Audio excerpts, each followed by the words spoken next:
Hi everyone, Helen Blunden here. Hope you're happy, healthy and well. It's time for a new book review today, and just when I started this video, my husband came in and said, Here's the book. It's actually called The Moon and Sixpence. And it's very much like this is an inspiration between, what's that film? The $2 film. The what? The $2 film. This with is- the kid who wants his $2. $2. Give me $2. That's the one, yeah. How on earth did you get that Well, connection? what was the name of the film? I can't remember, but I know. Okay, it's like that. And also Cat Stevens' Moonshadow, because it's called The Moon and Sixpence, because this is about a stockbroker who leaves his family, my family, I want to be a painter, buggers off to Paris and Tahiti to spend all his time painting. But the moon finds that quite offensive, because he tries to sell the moon something, and the moon wants to buy something.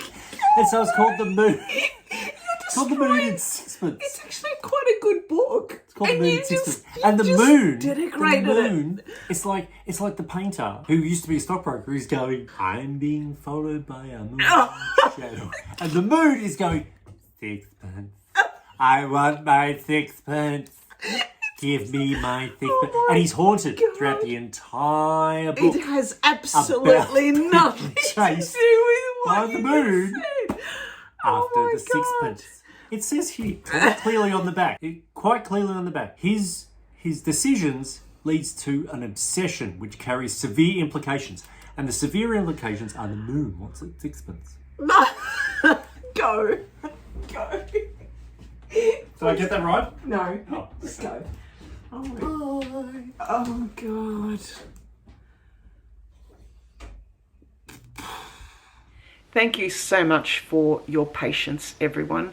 Anytime my husband interrupts me doing these videos, I get flustered and then I have to start and restart the video. You don't know how many times I had to restart this video. And now that he's off outside the house, he's gone to a Violent Femmes concert in St Kilda tonight.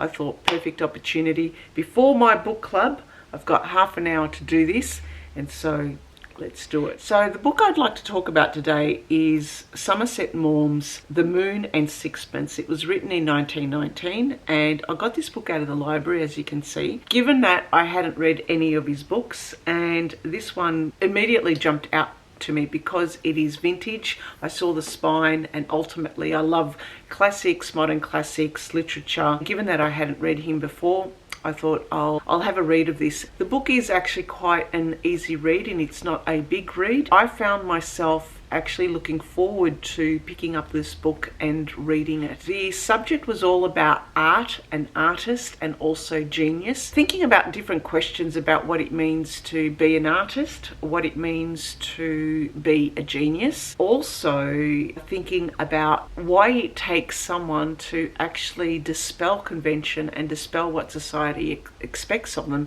to be considered a genius. The book The Moon and Sixpence relates to the moon being, obviously that some people prefer looking to the moon. They are the romantics, they are the idealists, they are the conceptualists, they are the visionaries, the pioneers, the people who are visionary, who are thinking of a better world. But then there are the practical people, the people who can look at the sixpence that happens to be down on the ground. My question to you, a life lesson I guess, is who are you? So this book is very interesting, and it was a book that I read at the same time I was reading this one, which is Hari Kunzru's new book called Blue Ruin, which also has very similar themes. And part of me thought I should actually do a video that aligns these two and books, creates an alignment or creates some themes that come out, because both books are about artists who give up something, who give up themselves, and who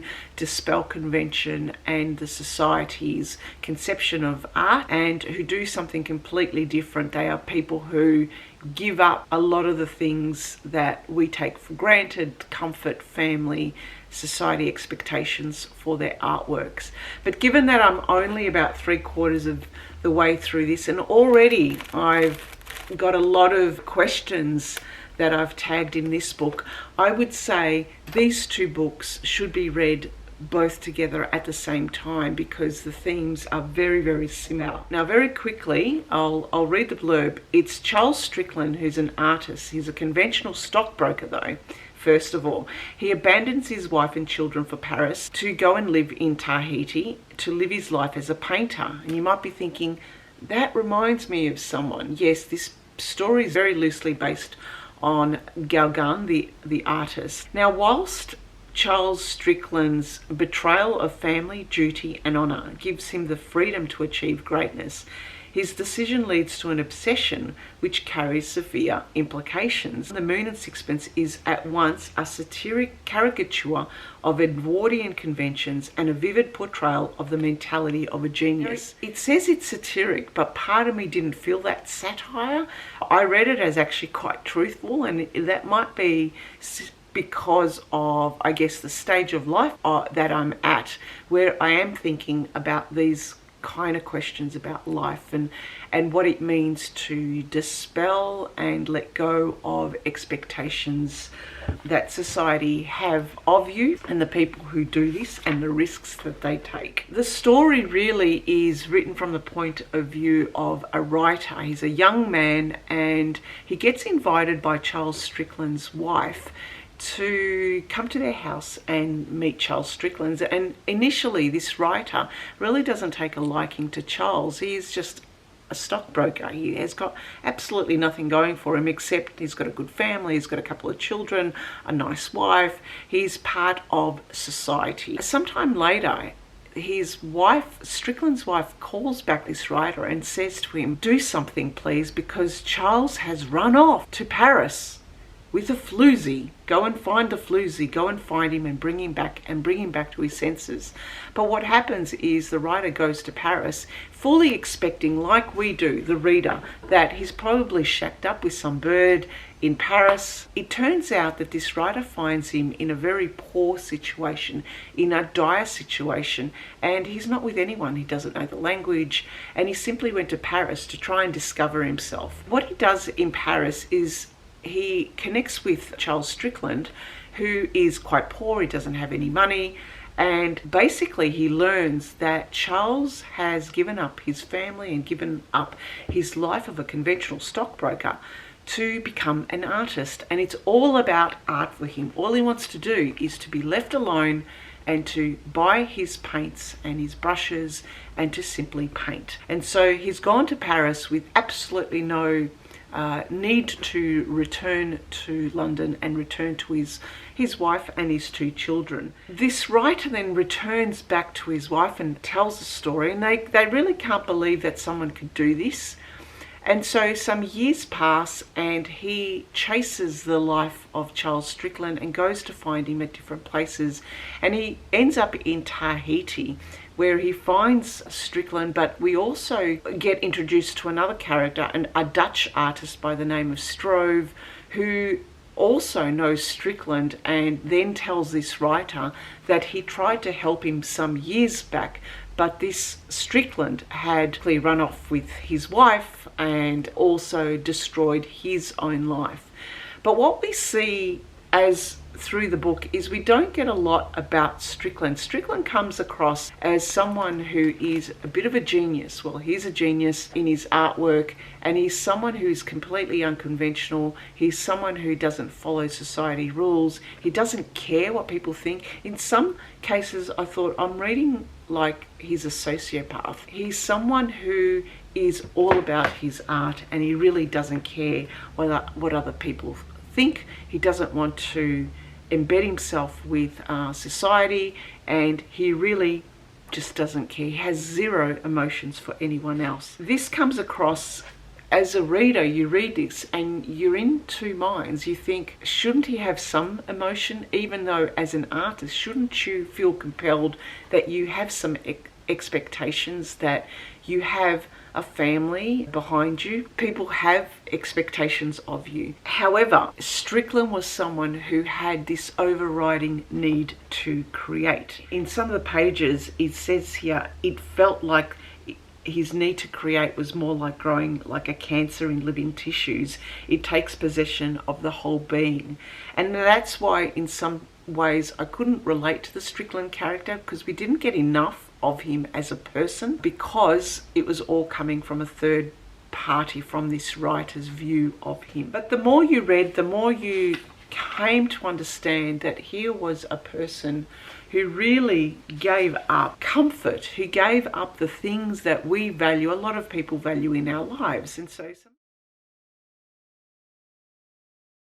there are some people who value comfort and what life can provide with them through obviously their work or their reputation or their level of funds in their bank account or their level of power that they have of others or their ego. But then there are other people who don't need that, who simply want to extricate themselves of the things that many others find value. I've often thought that sometimes, you get to a point in life and you start to realize the things that you valued in your 20s and 30s aren't really as important now in your 50s and 60s and 70s. And I know for me that my whole point now is all about valuing my own existence around me. It's my home, my garden, the books that I have, the music that I listen to on CDs, the books, the movies that I see. All I want is having a level of comfort around me and creating my own beauty, and that's what it means for me. To the religious people out there, they might say that it's all about creating heaven on earth, whatever heaven might be for you. To others, though, it might mean renouncing everything at the expense of renouncing, say, their family, the frippery of dollars, of creating money, of being rich, of their reputation, of their power, of letting go everything. At the same time, I thought to myself, in this book, that type of person was considered a genius. And so it got me thinking about, what does it mean to be a genius? What is it? Why do some people take this to the nth degree by removing themselves of society, removing themselves of society expectations, and sometimes even behaviours? Really, what makes a genius? And I said here, is it someone who sacrifices convention, sacrifices their needs for a family, goes off on their own and actually stops everything and creates a new life for themselves? Someone who doesn't follow society rules or behaviours, someone who other people would think are quite selfish and unrelatable, someone who creates extreme sacrifices. Does that mean that they're a genius? And then at other times I thought, well, why would some people be considered geniuses after they die?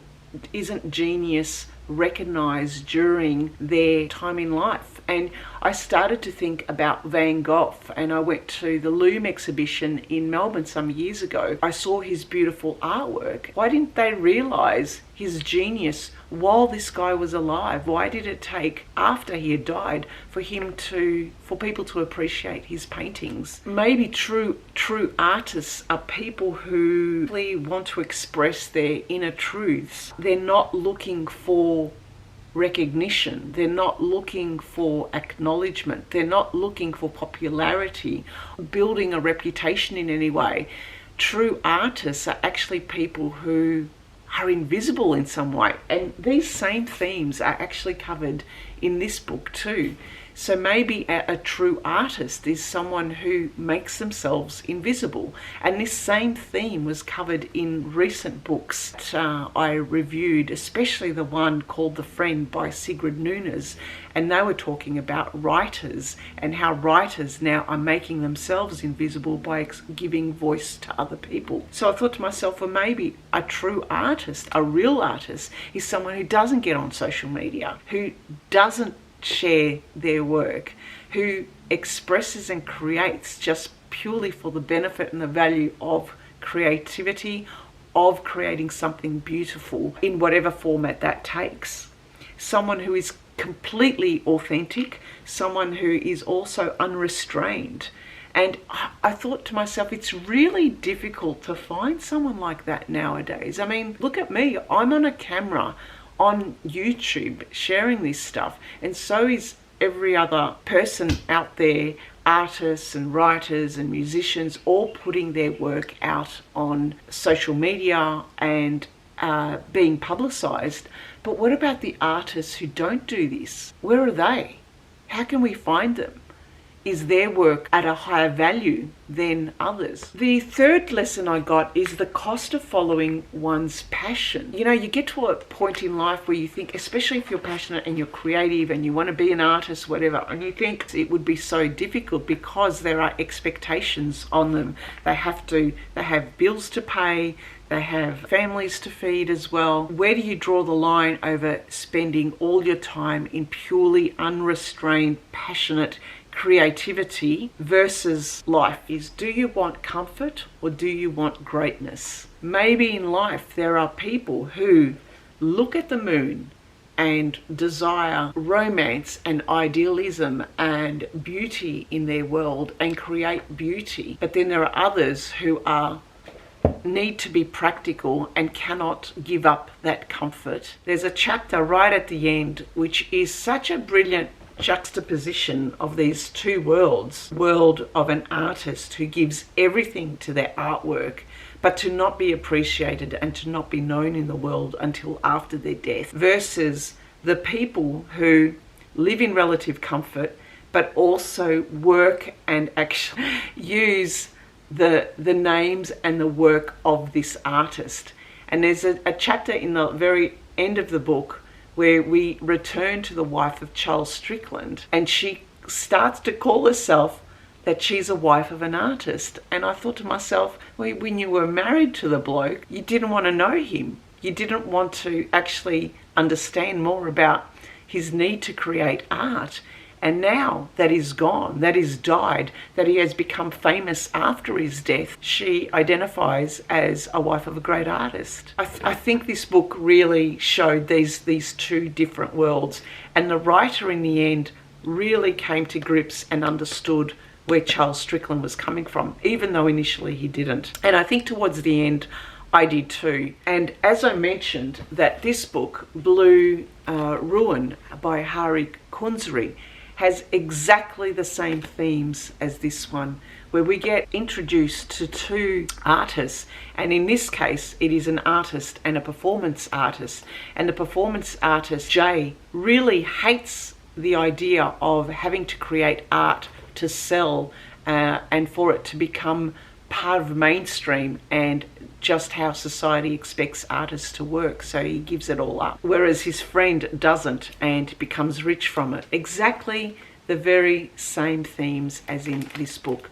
So look, I might not do a book review on Blue Ruin, because I would say if you like this concept of genius, what makes a genius, what makes an artist, and the people who are truly artists, the people who truly give up their life, who become famous post their death, then have a read of these two books together. So let me know what you think if you've read these two books. Let me know what you think about this concept of art and genius. Let me know what you think about what you think makes a genius and who is a true artist. So thank you for listening and thank you for watching. Bye for now.